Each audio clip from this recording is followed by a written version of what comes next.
Hi అండి, అందరికీ నమస్తే. దయచేసి ముందుగా మన వీడియోని లైక్ చేయండి. ఇప్పుడు మన ముందున్న వెహికల్ వచ్చి హోండా సిటీ ఎస్వి అండి. Version 2014 model diesel. ఇది single hand vehicle.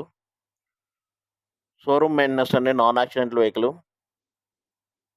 Vehicle reading వచ్చి 1,10,000 కిలోమీటర్లుగా తిరిగింది. ఏ పార్ట్ మారలేదు, ఒరిజినల్ పార్ట్స్ అండి అన్నీ కూడా. ఇంటీరియర్ అంతా బాగుంది, ఇంజిన్ కండిషన్ బాగుందండి. వెహికల్ ప్రైస్ వచ్చేటప్పటికి 4,75,000గా చెప్తున్నారు. వెహికల్ దగ్గరకు వచ్చి వెహికల్ చూసుకుని మాట్లాడుకుంటే ప్రైస్ తగ్గే అవకాశం ఉంది. ఈ వీడియోని లైక్ చేయండి, షేర్ చేయండి, సబ్స్క్రైబ్ చేయండి. మరిన్ని అప్డేట్స్ కోసం బెల్ సింబల్ ప్రెస్ చేయండి. Thank you very much.